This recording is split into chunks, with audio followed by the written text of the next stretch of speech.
In a previous video, we hit the streets of New York to find out what people do for a living and how they afford to live there. And we came across this man who used to be in the ship owning business. We turned this moment into a short social media clip and it got 18 million views. What kind of stuff do you guys do in New York? What was your career?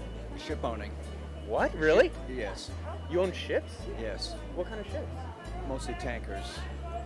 Seriously? Yeah. Refined petroleum product ships. And you bought and sold tankers? Yes. So we found this guy, flew to Rhode Island, and we're sitting down today with Michael Hudner to hear his full story. How much have you done in ship real estate? It must have been well over $1 billion. I mean, it was a lot of money. I'm trying to understand the transition from going in a desk job into the distressed ship business. I had a passion. Most people don't, actually. They have a lust, but they don't have a dream. Despite being able to live out his dream life, not everything went as planned. Do you have any regrets? Let me talk about the loss of my son quickly. He became schizophrenic when he was 19. He died in a car accident. He was a really brilliant kid. I wouldn't expect my son to have respected me if I folded up on him. You don't get over losing a child, but you learn to live with it. A lot of our content is making money. This is what. Of course, it hits you in the face. I mean, if it doesn't, you're up. We also take a deep dive into Michael's views on money culture. You mentioned the money culture is getting out of hand, and it's not something we should teach children. Our world now, you can be famous and considered a celebrity just for having money. The money culture is running wild, and nobody puts any brakes on it. Let's find out how Michael went from a desk job to owning over 140 ships, and how he overcame the challenges and adversities he had to face on his journey. This is one of the craziest interviews we've ever done. So we did this video walking around New York, that people that were well dressed, that looked, I dare say, wealthy. So we walked around New York, looked at people that were wealthy, and asked them, what do they do for a living? How's New York? And advice for people like you and me. And we chatted with you, and you said you owned oil tankers, which we never met anyone like that. And then you also talked about the money culture. And that clip, as of today, and it's probably higher by the time this video comes out, is at 17 million views. Woo. We tracked you down, flew to Rhode Island, and now we're here to learn more about the oil tanker business, your story, and all your adventures. You asked me what I did, and I said I basically own ships.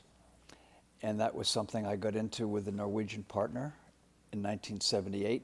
And we spent a couple of years, I spent several years. I was in the real estate finance business on Wall Street, going to law school at night. And I had two passions.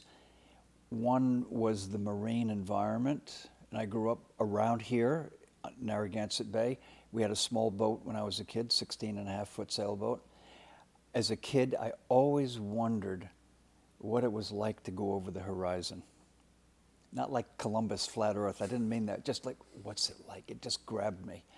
And then I got enamored of financial structures as I got older for complicated reasons, but they appealed to me mentally, intellectually.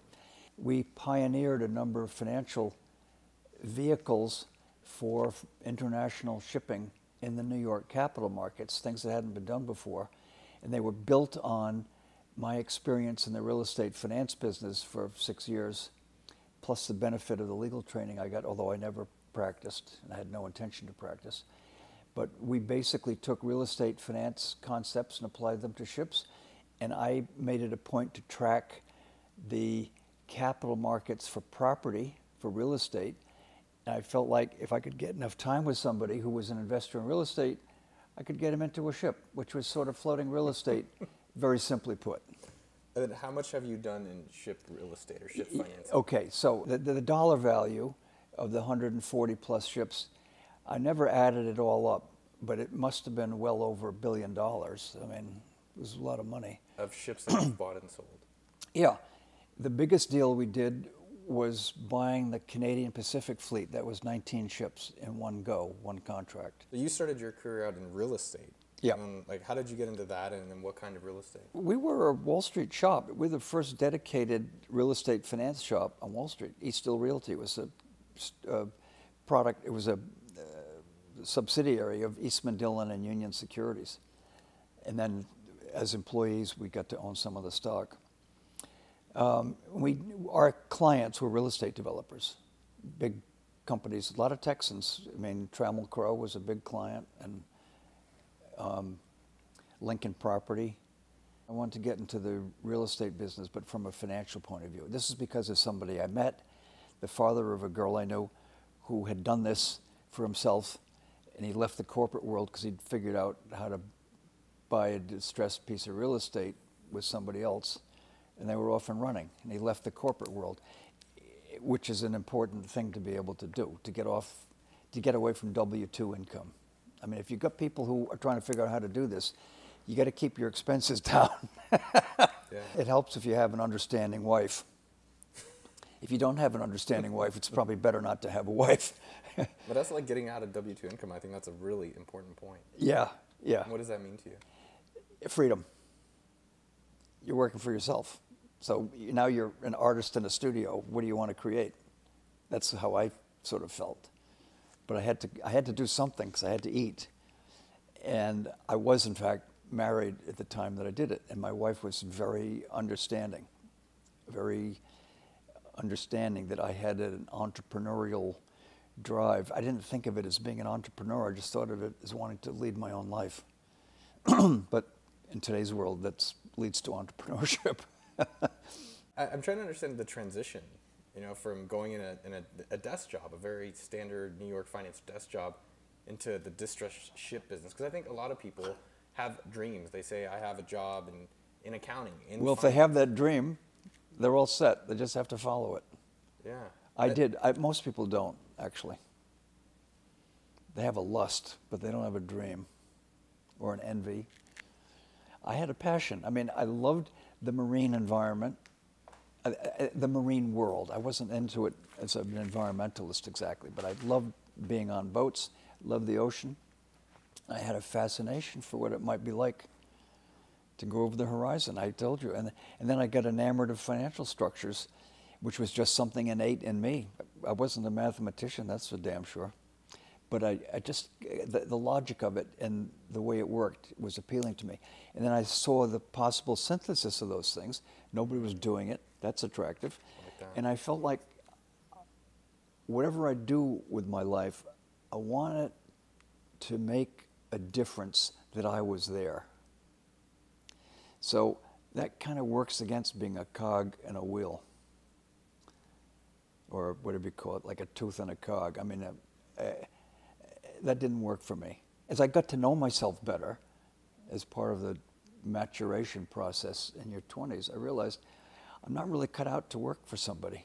It's not because I want to tell everybody else what to do. I don't have any interest in that, actually. But I don't want to be told what to do. And then you have to accept the consequences of that. I mean, if you want to... And my father's father had a saying, apparently, because I never knew him. He died before I was born. Born in 1862. He said, the people who say they never had a chance never took a chance. One thing I've got to highlight is that whether you're buying housing or cars or real estate or businesses, you don't even have to have the money yourself. You can do what you do, which is fundraise. I had no money. I still had some college loans.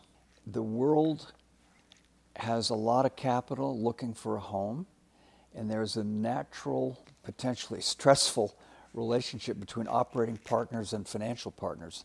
The financial partners need operating people. I mean, if you were a guy downtown in New York doing financial deals, you can't go buy a ship. You can write the check, and then you'll go broke. You won't know what the hell to do, and believe me, there's no good book to read about this, because you're operating in a fundamentally hostile environment. I mean, it's salt water and all the vagaries of the weather, which can be boiling hot or Arctic cold, and you're running steel and machinery. I mean, good luck. So you can't do it as a novice. Somebody's got to know what the hell they're doing on the operating side. So this is, we need each other. But then I'd like to own ships and keep operating them, and the financial people want to get out. So that's an inherent tension in any industry, financial people and operating people. But they're looking for you. I mean, they need us. I mean, I didn't know that when I was a kid. I thought, well, you get the money, well. But people have money, and they don't get paid to sit on it. They get paid to invest it. So that's available for everybody who knows what they're doing.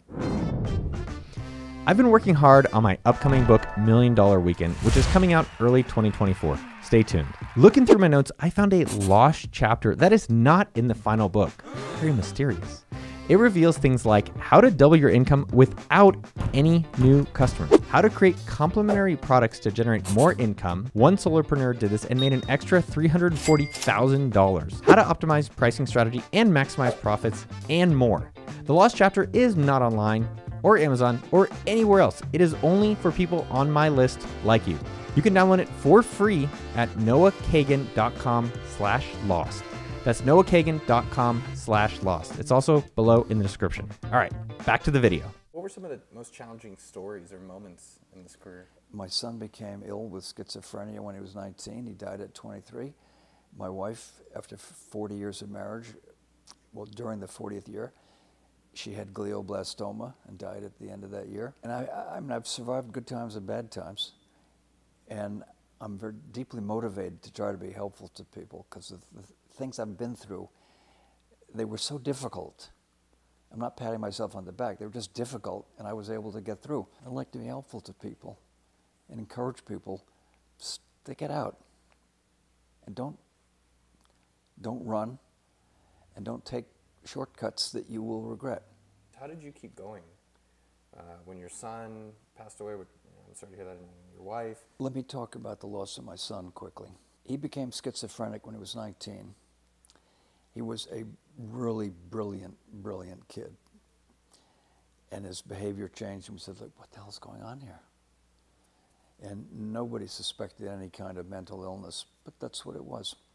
He died in a car accident. He took my pickup truck and went to Cambridge, Massachusetts from Little Compton, where he was spending the weekend, which he shouldn't have done. That was beyond his. He was okay for driving around town. I didn't want him on the highway. And he, I think, had a paranoid episode based on the observations of his driving from Fall River down to Little Compton on the return trip. And he lost control of the car.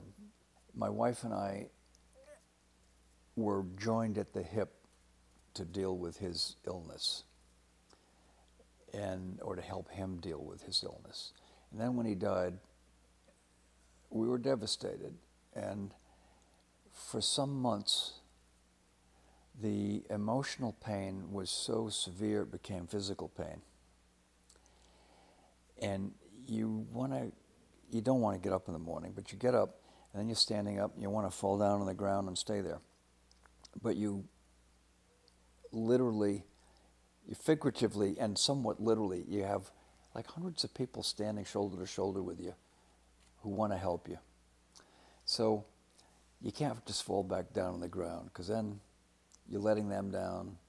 You're not doing yourself any good. It's not doing my son any good. And I said to my wife, Hope, I said, you know, we got to get this in some kind of perspective or context so we can live with it, because this is torture. The only thing worse than the way that we felt would be if we didn't feel that way. Then what the hell was this all about? You're telling yourself how much you loved your child and the investment you made emotionally and time and giving up other things. It's all bullshit when you got a problem like that. There's only one thing you're interested in, it's somebody's health. And I realized we're hostages to love in life. You don't get over losing a child, but you learn to live with it. We moved on from that and had the realization that we had been given, in a sense, a very expensive and painful gift from our son, which was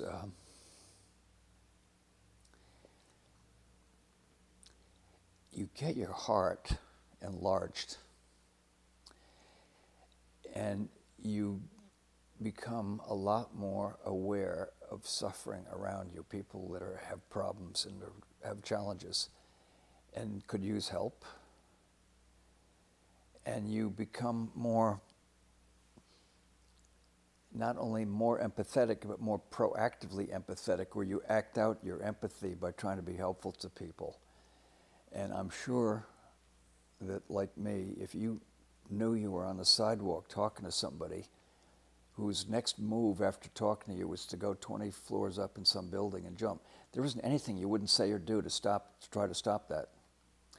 So I stick my nose into problematic situations that people are having, and I don't care if they want to hit me. I mean, I might be able to be helpful. And I wouldn't say I've helped somebody in that extreme case I described, but I've definitely helped people who were lost and needed it. So that's a gift.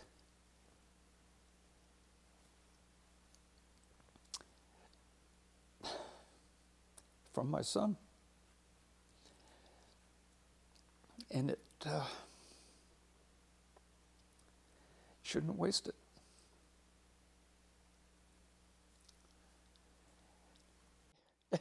You can see how tough it is sometimes. But that's the way we're made.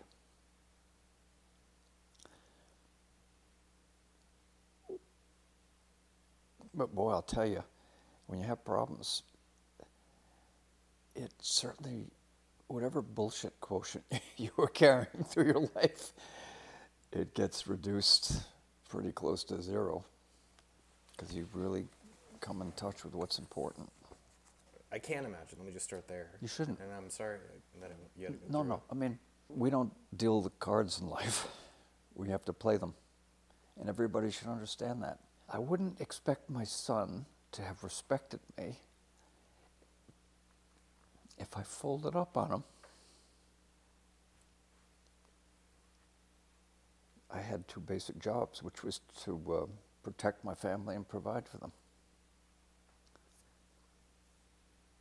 So, anyway, we should get back to shipping. I want to talk about the economics of shipping. No.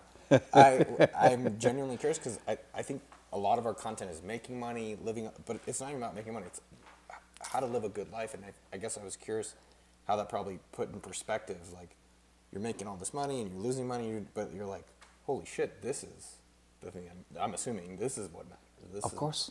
And the money and all these things. It hits you in the face. I mean, if it doesn't, you're fucked up. I mean, look, I don't pretend to be immune to that, but that's why I made my comments about the money culture, and especially for kids. I mean, you know, it's tough on them. I mean, I see the kids today, they all think they should have what their parents have, and their parents might have spent a generation working for it. And that's not true of everybody. Some people are born with it. That wasn't my case. It's important to live a full life and a good life. And it's its own reward. And I think that I'm not naive about it. I said when we spoke the first time, I said, you know, it's nice to have some money in your pocket. I get that totally. I totally get that. But you can't destroy yourself for it. And I think you want to be careful not to burn out your marriage for it, which happens in a lot of cases, especially in the professions where time is everything. Time in is everything. One of the advantages of entrepreneurship is if you get things rolling, you can decide who you want to do business with. That's very good for dealing with the asshole quotient in your life. Like if you were in a big law firm, you say, I don't want to work with that guy. Well, hey, you want to get paid?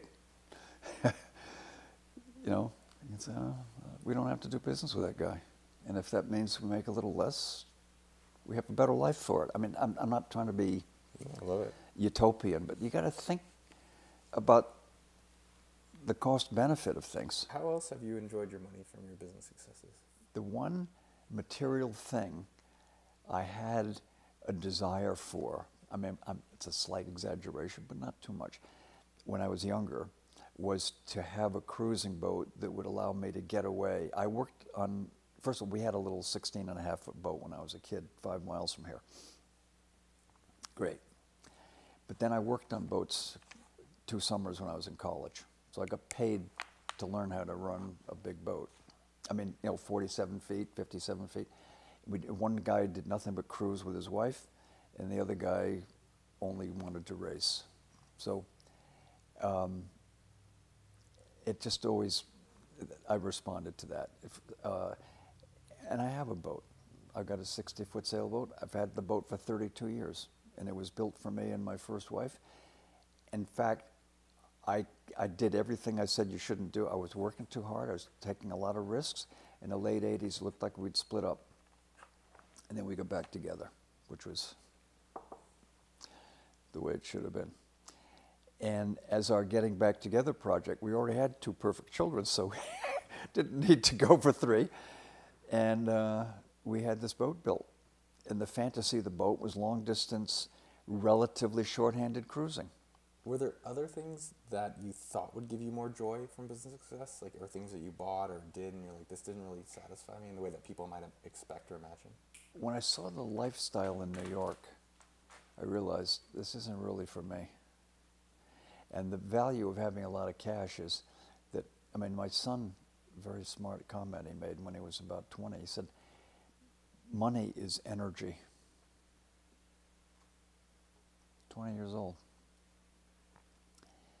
And I had seen having more capital as extra colors on a palette. So you're working on a canvas and you can do more things with it. But you don't have to have the money. We touched on this earlier. I mean, money is around. People who've got money or who run money are looking for things to do with people they think they can do it with successfully. So you can do both. But when you start seeing people who can only talk about money and people who can only think about money and they want to tell you how expensive the wine was that they had last night, I'm telling you, drink it tonight, pee it in the morning. I mean, I don't care what you're dealing with. That's the story.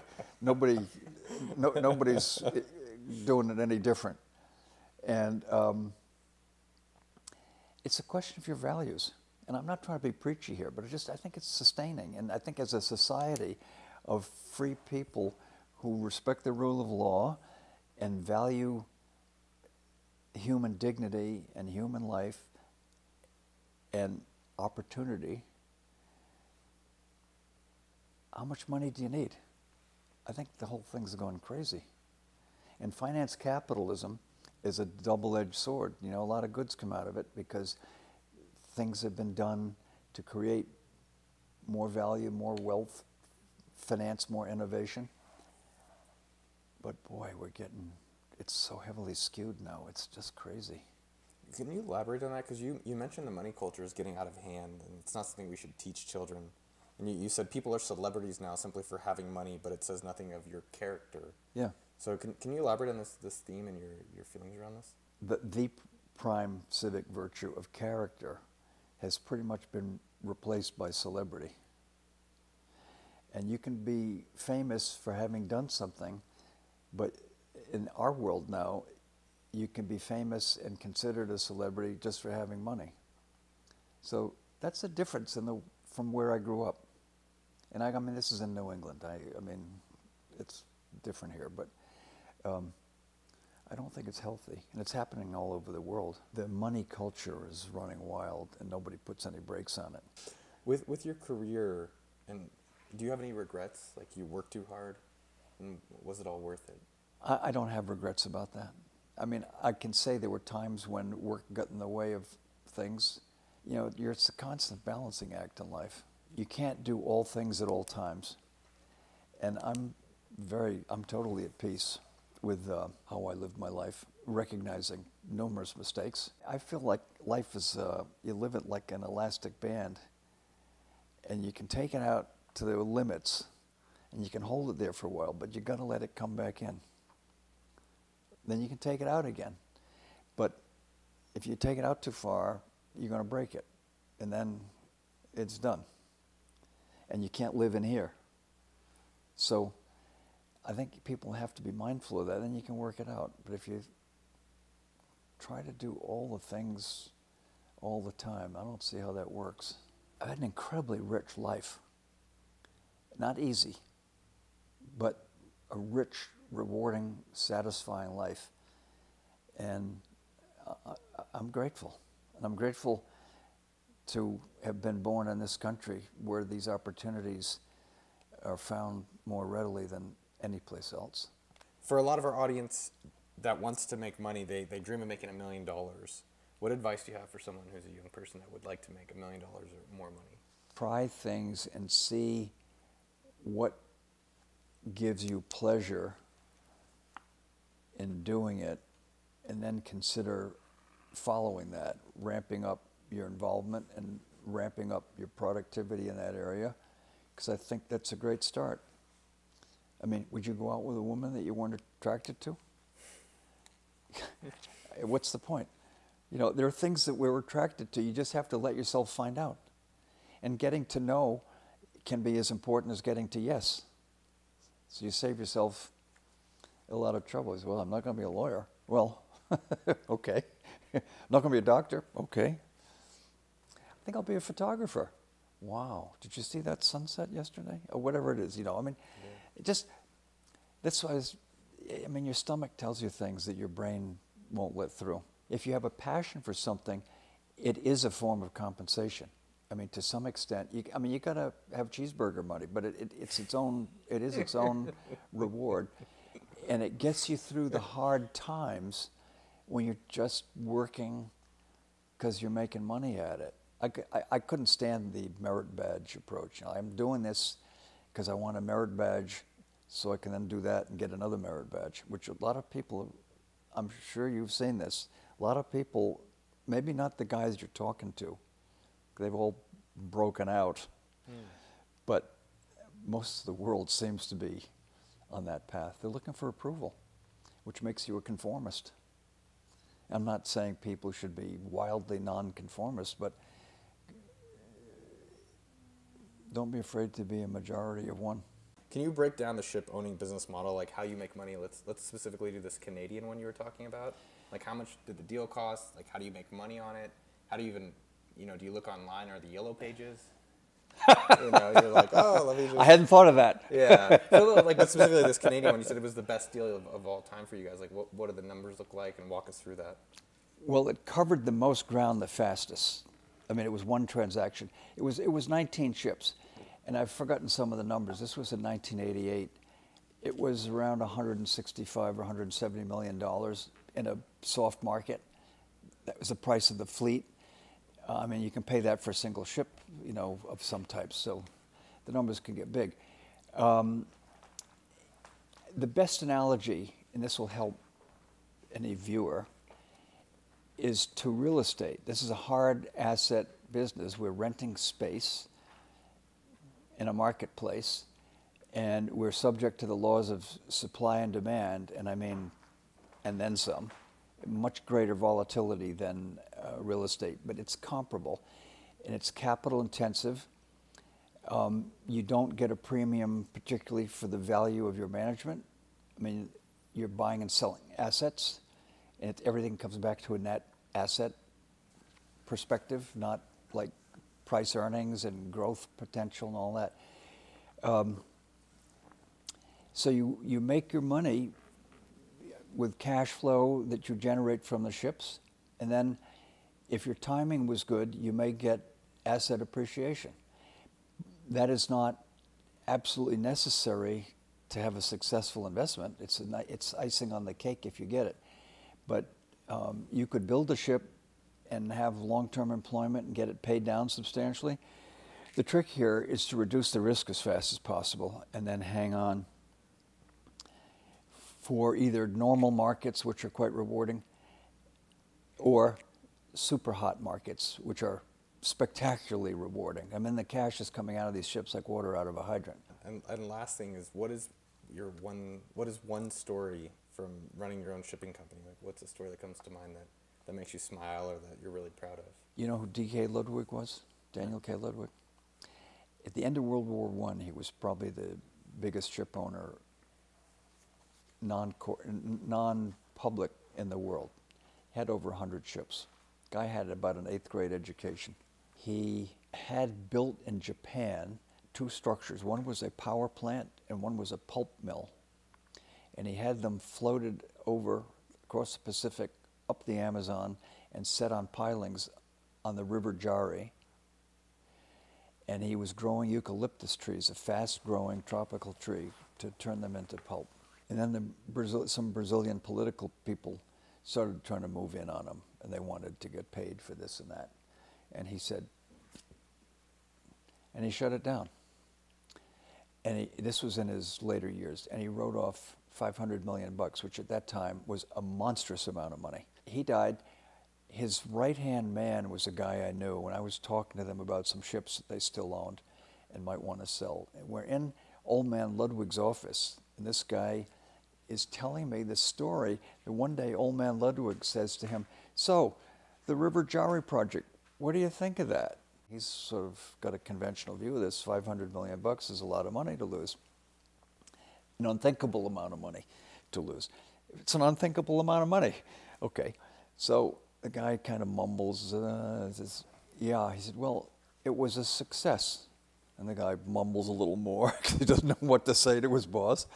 He says, it was a success because we did it. Now, this is another part of the story which is true. I was walking across town at one point on 59th Street, and across the street, I thought I saw D.K. Ludwig walking down the street.